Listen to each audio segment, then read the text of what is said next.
I had the coolest job that any electrical engineer could ever have on the ground crew for Solar Impulse 2, the first solar-powered airplane to fly around the world only using the power of the sun. IEEE-USA has given me a competitive edge because of their support system. It is so much easier doing something and being out of your comfort zone when you have someone there saying, "You got this." IEEE-USA is more than just a network. It's a family.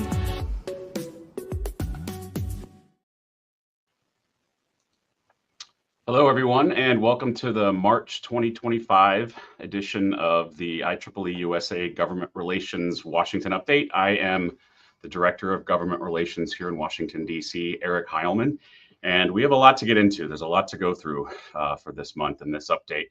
I was reflecting back on the February update that we did, and it was pretty busy as well, but everything that's happened between then and now has made for a very, very interesting and impactful time. And so I will go through as much of it as I can and take as many of your questions as we usually do, and we'll see where we get. When I was thinking about sort of the last month and everything that's been transpiring in the environment here in Washington, I couldn't help but think of the 1980s song by Genesis, "Land of Confusion." If you remember it, you know what I'm talking about. And there are just buzzwords and phrases that have been popping around town in policy circles, in the news media, about sort of the environment right now, and every single one of these words sort of rings true: confusion, chaos, unprecedented, whiplash, all of those things. It makes for a very challenging time to kind of do the regular business of government, do the regular business of policy advocacy. But it is a particularly challenging time for a lot of other audiences as well. A lot of different pieces of politics and policy and government. But we plod through and we do our best to interpret what we can, implement what we can, inform how we can, educate how we can, and kind of just keep doing what we need to be doing. And that's what I'm going to talk to you a little bit more about today. So with all of this in mind, and keeping in mind that regardless of who's in the White House and what sort of atmosphere is happening in Washington, whether it's destabilizing or very stable or anywhere in between, this time of year is always the busiest time of year in Washington and in the policy and legislative circles. We are now far enough into a new administration and a new Congress that everybody who has kind of come in new and come in fresh, they're starting to get their legs underneath them and starting to run a little bit more. Things are up and running more. If you're a freshman member of Congress, you came to Washington with no staff, and you now have probably a full or near full staff to start, implementing your agenda, taking meetings with constituents, doing your committee assignments, which you're now kind of starting to figure out how they work. A new administration is a whole new machine. They've got to appoint and nominate tons of cabinet level as well as sub-cabinet level positions, start implementing a new agenda, start filling key positions. So there's always a bit of a slowish start once we get, starting in January. But by the time we start hitting spring, everything's up and running and cranking fast. So regardless, this is a busy time, and we're certainly seeing that. Just high level, in addition to all the craziness and chaos and question marks and challenges, nothing new here. If you're following anything in Washington or watching any bit of news anytime, it's always about DOGE right now with the Trump administration and Elon Musk. And we'll get into this a little bit more here in this presentation. The tariff war is a perfect example of whiplash, confusion, uncertainty. We could do a whole webinar on tariffs and the Trump administration and sort of how it's being used in foreign policy and all that kind of stuff. But that is a very large focus of action and activity right now in Washington, certainly for the Trump administration, but for members of Congress who have a lot of oversight over these policies, as well as maybe constituent interests that they need to start guarding and being aware of. Foreign policy remake, I'm mostly referring here to the situation in Ukraine and Russia. Certainly a whiplash for a lot of people on that front. And Congress, guess what? We got another shutdown watch coming tomorrow. So we'll get into that a little bit. And then the Senate continues to process nominations. There's still several to go. Most of the cabinet positions have been filled, I believe.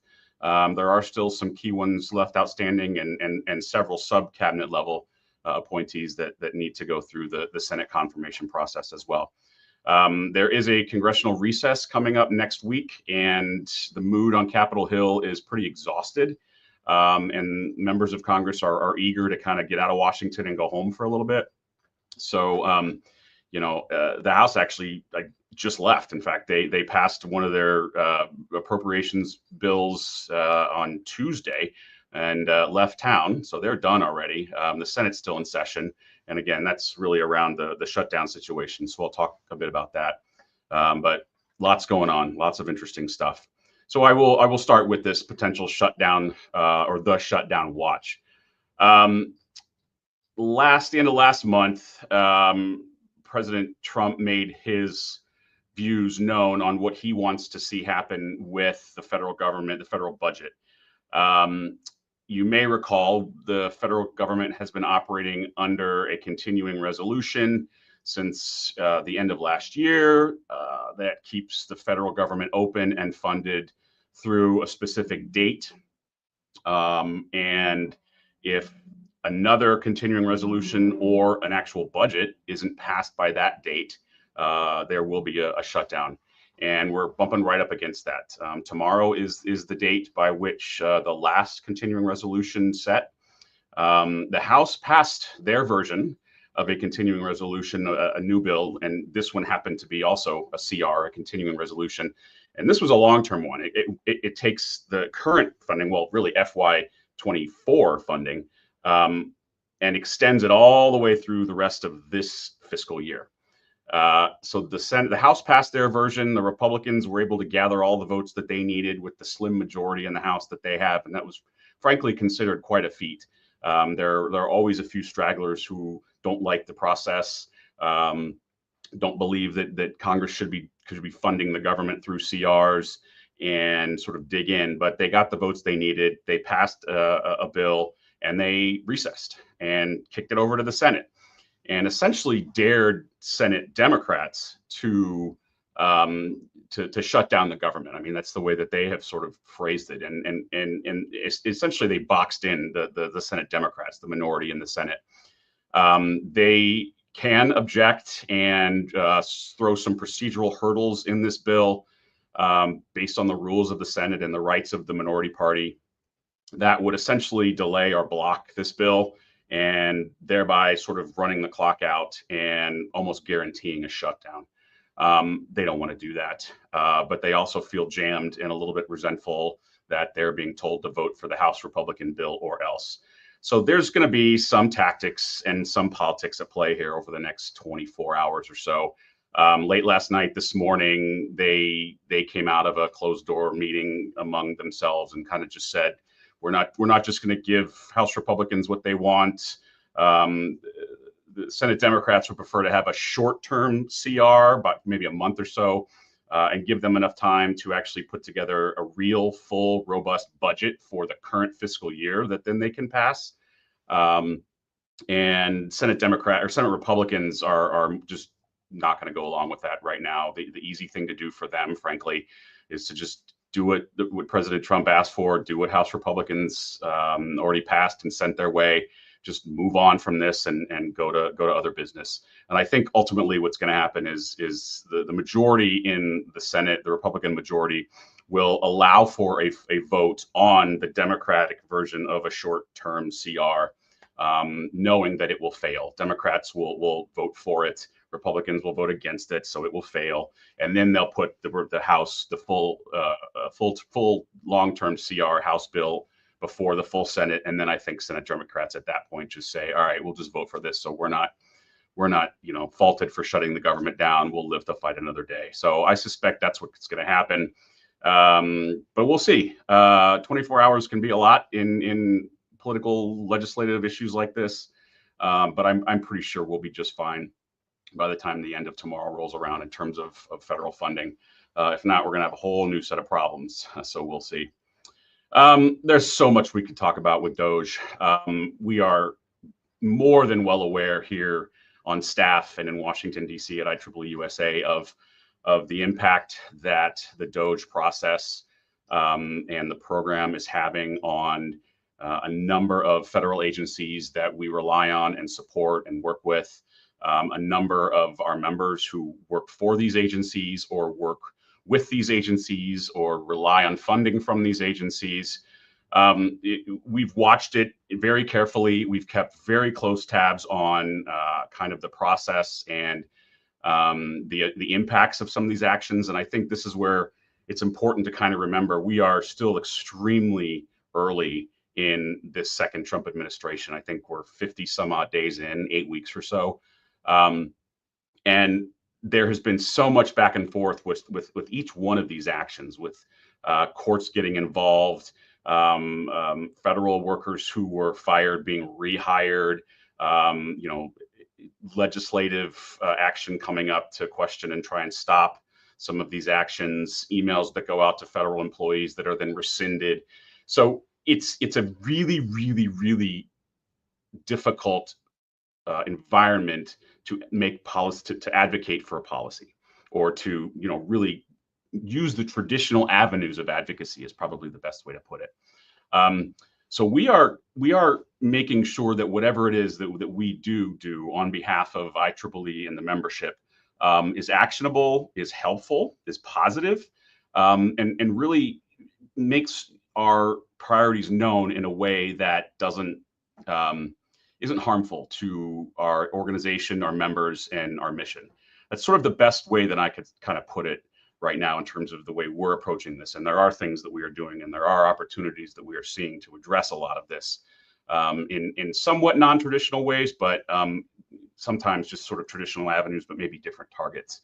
And I threw these two comments up on the screen for the presentation here that kind of, I think, summarize the view of the elected Republicans here in town and the elected Democrats here in town pretty well.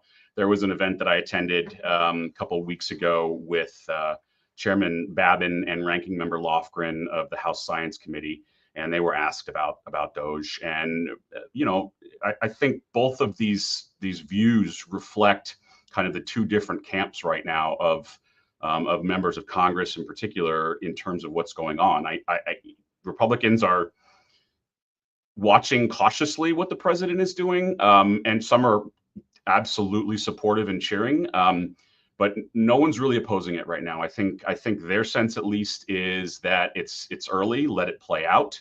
I think a lot of them actually are supportive of the rationale and motives behind some of these actions, and so they're sort of letting things happen and giving the president room to do what he's doing. Democrats are in the complete opposite space. And frankly, Ms. Lofgren summed everything up really, really well in terms of the perspective of Democrats and a lot of others in the federal space. They don't support what is happening. They don't think Mr. Musk has the appropriate authority to do what he's doing. They don't mind having conversations about cutting waste, fraud, and abuse, but there are ways to do it, and this isn't it, and Congress is not being consulted and all that stuff. So this is kind of the world we're in right now, and navigating in this is challenging, to say the least. But we're looking for opportunities to weigh in and be good advocates for our issues and for our members where we can. Letters to members of Congress are a very traditional, typical form of advocacy and messaging. And we've seen a few come across our desks where we were asked to look at and sign, but this was one recently that made a lot of sense. It was authored and pushed by AIAA, which is the Aerospace Industry Trade Association, really kind of, and it's to the leaders in the House and Senate appropriations committees, the spending committees. Just kind of reiterating the importance of certain basic pieces of technology and research and workforce, elements of our economy. It makes a good point. It's a good group to be on in terms of the letter, and doesn't kind of put a target on ourselves or sort of call out things in ways that just might backfire for us. So frankly, this was a great letter to be on, and there are going to be a lot more actions like this that we can be involved in. But this was just one, and I think this is actually posted on our website and our policy log page if you want to read the full letter and kind of see the text of it. It's a good letter. And there's a lot of uncertainty in other areas too. This is another topic that I could spend an entire webinar on, talking about what's been going on, trying to prognosticate everything. Suffice it to say, when we knew that the president didn't like the CHIPS and Science Act as he was campaigning and even as he was sworn into office, and knowing him sort of the way we do, much of that we saw as frankly his disdain for and dislike for anything that President Biden had anything to do with. And the CHIPS and Science Act was one of President Biden's seminal policy accomplishments. At least he championed on it, and certainly his vice president championed on it as well, or campaigned on it as well when she was running for the presidency. So just that alone made it not something that Donald Trump was going to say he supported or liked. That said, we all knew that there were still a lot of good things in this bill, in this program, in the funds that were going out the door that frankly fit a lot of what President Trump was trying to accomplish and what he speaks about in terms of global competition in the semiconductor space, realignment of the supply chain, competing with China in a lot of technology spaces. So there was some hope. And then when he dropped this bomb at the State of the Union address, in which it's been confirmed he went off script when he said that. It rattled a lot of cages and threw a lot of people for a loop, including a lot of Republicans who support this bill, who support the programs, who support this law, and have been quietly working to get assurances from the incoming administration and then the new White House that there was still going to be a lot of opportunity to utilize the good things that this bill and this law provided. So when he said that at the State of the Union, it really sent people scrambling. I mean, that was one of those whiplash moments, frankly. But I think and I should also say, and unfortunately, we're also seeing a big erosion in the CHIPS and Science Office staff and budget. It's been hit by a lot of the DOGE actions as well, and we know that a number of staff are gone, and it's sort of just sitting there right now. Frankly, like a lot of federal offices and agencies, kind of waiting for better direction, waiting to see who's going to be their next manager, waiting to see if they have a job. A lot of just kind of standing around right now, which is frustrating for everybody. I think in the long term, this will all work out in the sense that the CHIPS and Science Act is not going anywhere. Congress is not going to repeal this law. It's not going to happen. There will be pieces and elements of it that are probably remade, renamed. The criteria by which the Commerce Department gives money, lends out money, subsidies to industry for fabs and other infrastructure, capital investment pieces. I think some of that will change, and this is where some of the focus on DEI comes into play from the administration's perspective. I think some of the prioritization of the elements that we care about, the basic research, the R&D, the STEM workforce, some of that may be rebalanced a little bit. But I think a lot of the real core and the real mission and the real goals of the CHIPS and Science Act will carry forward and will maintain. The hard part is what happens between now and then, and how do we make sure that the then still holds on to everything that we frankly helped advocate for when the bill was being written, and then as it was being implemented in the first year or two after that in the Biden administration. How do we make sure that sort of holds? So that's a long sort of diatribe here on something that is obviously very, very important to us, and we are very much on top of that. We are still actively engaging the CHIPS office at the Commerce Department, NIST folks to the extent that we can, who's there that we still know, as well as the senior level, secretary level, the new secretary and his team at the Department of Commerce. So lots going on there, lots more to do. And I think I'd be remiss if I didn't sort of share, something that we have up on the IEEE-USA Insight site. We know that there are members, IEEE members, who have lost their jobs, or who may be whose company is a contractor and they lost a contract, and there's challenging times out there for a lot of people, including a lot of our members, and we put together a pretty good list of services and transition resource things that we thought pretty important to push out and make sure that everyone knows about and has access to. It's on our Insight page. Here's the QR code. If you're not able to scan it right now, you can always come back to it later as this is being recorded, or you can just email me and I'll make sure that we send it out to you. But I did want to make sure everybody knew that we have that up and it's available. In the meantime, we continue to plug away where we can at policies that matter and issues that matter and things that we have always worked on. You may recall the end of February, the White House put out a whole new AI action plan, essentially rewriting a lot of what the Biden administration had done with its focus on AI safety. The Trump administration is now pivoting and sort of, doing AI policy in a way that is seen to be less regulatory and a lot more friendly to entrepreneurship, innovation, business interests, that sort of thing. And so it invited comments, and the IEEE-USA AI Policy Committee worked with Standards, our IEEE Standards Association, to put together a really good set of comments that they either just submitted or will today. It's pretty much done, but this is sort of the high level piece of the points that they were making. Interoperability, performance and reliability, national security, and democratizing technologies. This was the NAIR office, if you remember that, and that program that we had talked about in previous calls and last year. And then the importance of a workforce in the development and growth of the AI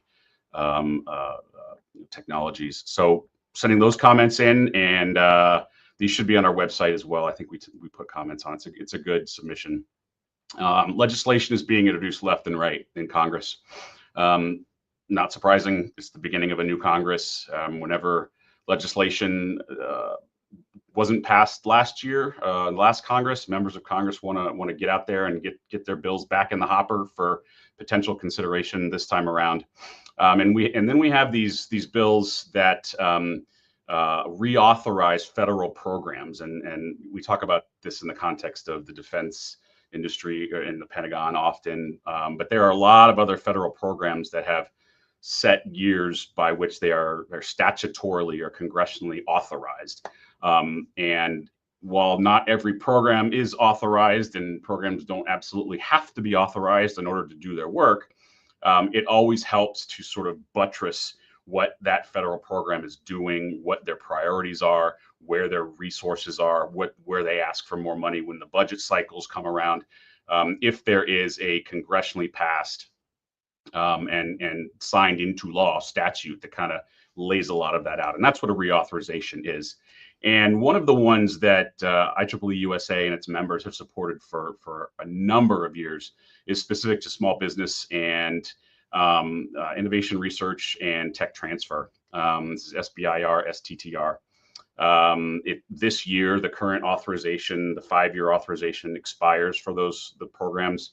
This is administered by the Small Business Administration with partnership from 11 different other agencies, including the Defense Department and others, to really help amplify and empower small businesses in the tech space to really grow their industries, their businesses, their supply chains, their partnerships, and partner with the federal government as well. So it's a public-private partnership program or business model.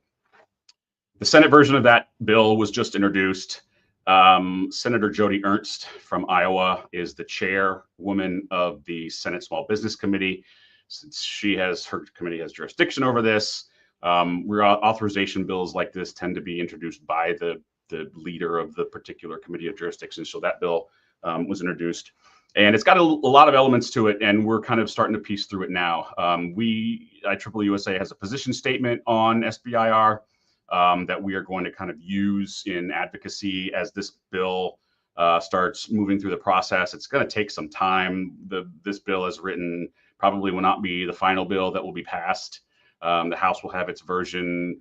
Stakeholders like us will have an opportunity to weigh in. So this is the beginning of a process that will probably play out the rest of the year. But it's going to be an important one for us. Our members who know this program and use this program are empowered to be engaged, and we can help channel that. So watch for this one to kind of move and be on the radar this year. Another one that's in the intellectual property space, and also another one that we have supported many times in the past and came up again, has been reintroduced this time because it hasn't passed yet, is the Restore Act, which is specific to injunctive relief for patent infringement. This is important to a number of our members who work in the patent space. We have an intellectual property policy committee, and this has been a bill that we have supported in the past. And there's a nice quote from IEEE-USA Board President Tim Lee as part of the press release that Senator Coons did when he introduced the bill. So this is another one that we're going to be supportive of, watching, working, tracking, that sort of thing. And completely not, completely expected, coalitions are coalescing. If you want to get something done in town in Washington, it's always helpful to have a coalition where like-minded stakeholders can pool resources and take a particular goal, message, legislative proposal to Capitol Hill and try and enact change and get it done. And given what's going on right now in the scientific community in Washington, from a policy perspective, from an agency perspective, there are a lot of actions underway to try and do just that, to pool resources and focus on accomplishing things and sending messages. We are part of one of them, the Vision for American Science and Technology, or VAST. It's got all the right goals in terms of the foundational positions and policies that IEEE-USA has taken for years, it was just unveiled around a month ago, maybe less. I was at the first sort of roundtable as we started rolling things out. There will be action items that will follow this, probably including some legislative proposals, briefings, that sort of thing. But it's just one more effort where we are lending our name, our support, and ideally our members' voices as well to things that are very important and things that are kind of in a very challenging spot right now for us. And there's always other things happening that were just too many to go into in a lot of detail. So I want to just sort of list a few of them here. Michael Kratsios, who is the president's nominee to lead the Office of Science and Technology Policy at the White House, which is obviously a very important government player in technology policy government-wide. His nomination was cleared by the Senate Commerce Committee. They approved his nomination and now send it to the full Senate for a vote. I expect that to happen, that to pass, probably not next week, but the following week. And then he'll be sworn in, and we're going to try and go meet with him when he's at the White House. We have had traditionally a very good relationship, a good working relationship with OSTP, regardless of who's in the White House. It's always been a great office to engage with and to collaborate with. And we see no reason not to do the same with this one. And there are still some familiar names within that office that we're look forward to working with as well. The House Science Committee had a couple of hearings in the last month or so, a couple of that are of interest and relevant. One on NASA's Artemis program, and some of the other activities, the broad activities of NASA in the future and in its future. One on U.S. funded research. All of these, in terms of the full hearing videos, documents in terms of statements by witnesses, statements by members of Congress are all on their website. So feel free to take a look at that. One little bit I thought was interesting. There's expected to be a very large tax bill drafted and put together at some point this year. I probably have referenced this before. The last big comprehensive overhaul of the federal tax code was in 2017, which contained a lot of tax cuts, frankly, at all levels, corporate, individual, investment, that sort of thing. A lot of those cuts expire this year, the end of this year. And so there's a big push to extend a lot of those, remake a lot of those, maybe jigger with the rates. It's going to be a big fight, as you would expect. But it's going to rise in terms of significance and priority and spotlight as we get a little further into the year. And so you're going to start seeing a ton of proposals and pieces that are intended or hoped to be added onto this bill, and one of which is an ITC, an investment tax credit for AI technologies for businesses. So there's a lot out there in the tech space, and the tax code is always a different way to make policy, and sometimes a preferred way to make policy for some. And so we're going to see a lot more through that lens. And then another piece of legislation that I probably should have had a full slide on or had a little bit more of a discussion on, but I frankly haven't had a chance to dive into it too much. It was only recently introduced. But in the same vein as the reauthorizations for the small business programs that I mentioned, NASA needs reauthorizing as well. And obviously NASA's been operating it without an authorization, but in times like these and in sort of this day and age where space exploration, space travel, space science, the rapid rise of commercial space, there's a lot going on that could really use some statutory, legislative direction and guidance, and that's what this reauthorization is intended to do. And this bill was just introduced this week in the Senate on a bipartisan basis. So there's a lot of good things in here that I think we are eager to engage on and support, including a balanced science program, research and analysis grants, tech development, that sort of thing. So watch for that and space policy issues generally to sort of rise in terms of activity level for us and engagement opportunities. I think there's going to be a lot there in that space. And sort of back on the DOGE theme, today is the deadline set by an OPM, Office of Personnel Management memo, where heads of federal agencies are supposed to come up with plans for further large-scale RIFs, reductions in force. So there's going to be a lot more news and action coming on that in the next few days as agencies comply with the directive that they are given. So this is not going away, and this is going to kind of continue for some time. And I also wouldn't be surprised if there's a court challenge on this as well, like there has been for several other actions in this space.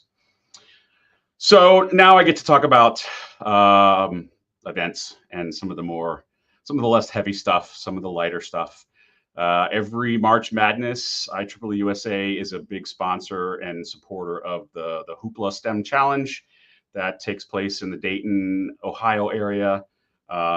This year it's in Fairborn at Wright State University, and it's really geared towards bringing fun STEM stuff to kids, is the best way to kind of put it. It's always a fun event. If we have any members, if any of you are anywhere in the Dayton, Ohio area and want to come volunteer, we're always looking for intelligent members to come help these eager kids. Let's put it that way. And I should have sort of put a drum roll on this one before I rolled into this slide, but CVD is next month.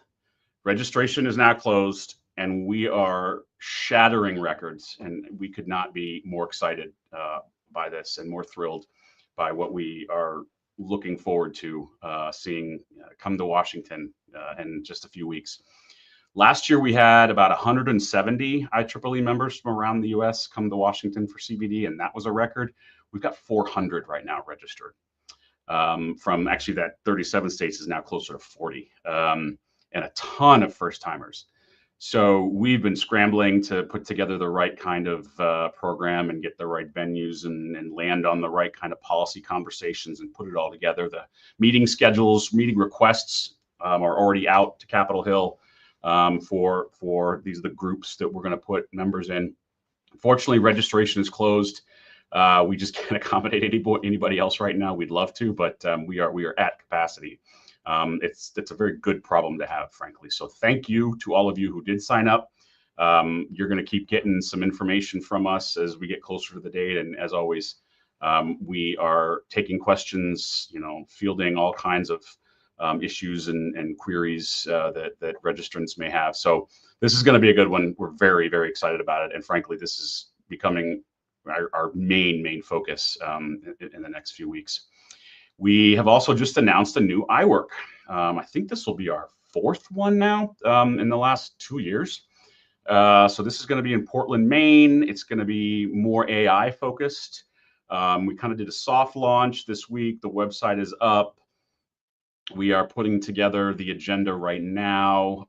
We've got great leadership at the section and regional level up there in Region 1 doing this, helping us with all this.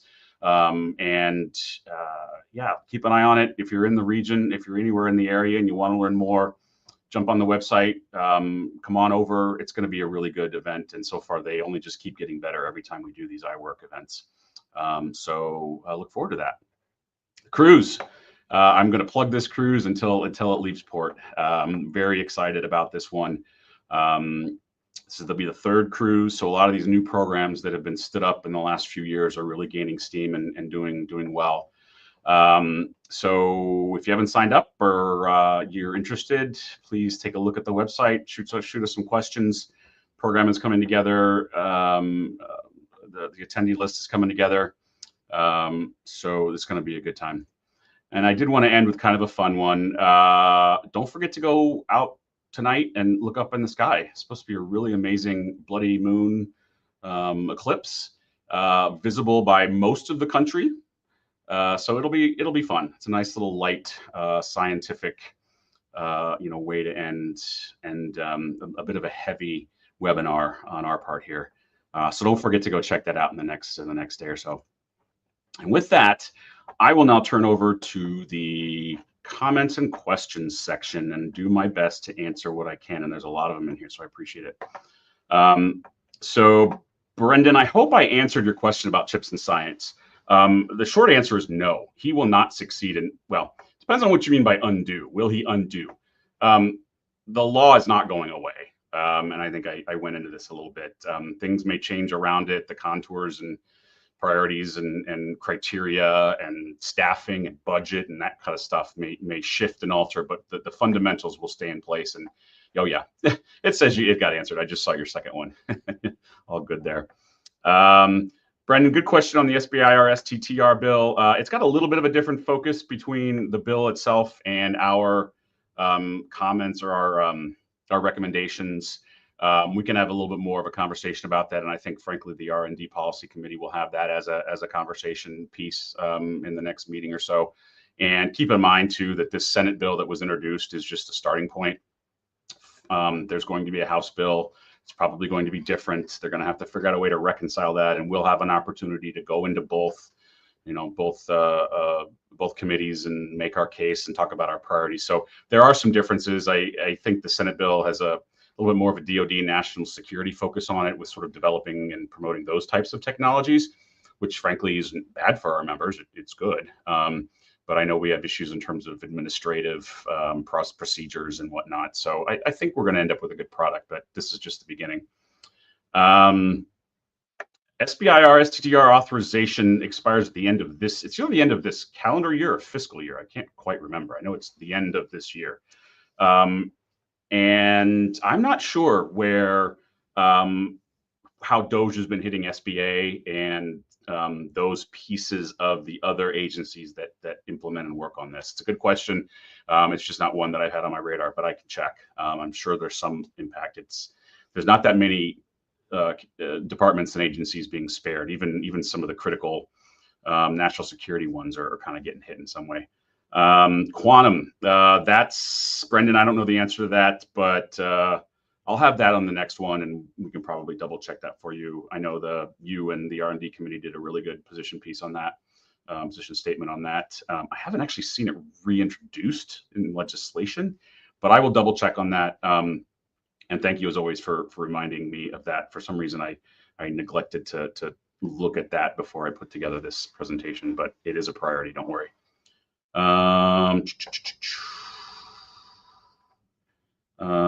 Chances that CVD will help save federal funding.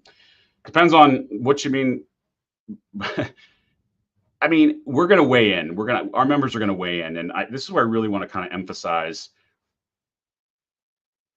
to the extent that when we speak about this and when we empower our members to speak about this, and I sort of implore some of you as well. You do what you need to do. If you go to a town hall meeting for your member of Congress and you feel passionate and you're impacted, speak freely, speak your mind, do what you need to do. From an advocate and a policy sort of, position, just sort of being upset and saying don't do something, it doesn't accomplish much, especially if you're talking to an audience that tends to be a little supportive of that action. So we're going to try and educate and try and advocate in a way that teaches, and not just the benefits, but sort of the harms of reductions and certain types of cuts, because those exist. And we're going to do what we can to put together specific pieces so that when CVD rolls around, our members are kind of armed with some anecdotes, even specific examples. So I can't promise we're going to save federal funding, but we're going to do what we can to talk about the impact of what's going on and certain things that are important to our members. That's kind of the best way that I can phrase that. We are very sensitive to what a lot of people are going through right now. But IEEE has a very, very large and very ideologically and politically diverse membership in the United States. Frankly, it's one of the things that makes us so strong. We can come together on key pieces of technology legislation that really need input. And this is a challenging time right now. And so we want to make sure that everyone, nobody feels marginalized. Everyone has an opportunity to kind of lend their voice. But at the end of the day, we are doing the best job we can for our members in the United States. And there are ways to do that work, and then there are ways that don't. And that's kind of what we do here. So I'll leave it at that. Please always feel free to shoot an email or give us a call if there's something more specific, or if there's something more you want to dig into or you want a better answer on.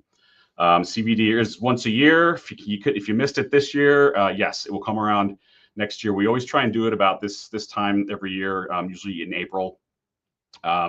So put a flag on your calendar for April next year. Given the popularity of this one this year, we're going to try and maybe open next year's up a little bit earlier than we normally would, just because we know people are eager to get out there. So sorry you missed this one, but you'll have a chance to do it again next year. Nuclear energy to improve clean energy and nuclear energy, all of it is on the table. And I probably should do a little bit more here on the work that our Energy Policy Committee is doing. And energy is kind of right now, in terms of policies, a little bit lower profile, but there's a lot happening. And our members are very much involved. We work with PES quite a bit and have a really good relationship with policymakers on the Hill. My colleague Ryan here is working on that issue. So there's a nuclear energy. It's sort of, I think it's lost to really losing its pariah status in the energy space and in the industrial space in the United States, and certainly in policy conversations. So I think if you're a promoter and a fan of nuclear energy, as we are, there's a lot of opportunity and to do some good and to sort of get some more resources there. No pun intended. Let's see, did I miss anything? Anything else come in? All right, that might be one of the longest one of these that we've done, but I'm not surprised. I knew that there was going to be a lot to talk about here, and I tend to be a little bit long-winded. So thank you for giving me your time. Thank you for weighing in. Thank you for being an IEEE-USA member. And if I missed anything, as always, you know where to find me. Because of CVD coming up in April, we're not going to have one of these webinars, but we will circle back and have a really good one with a lot to debrief on and share on May 8th. So we'll see you then. Thanks, everybody.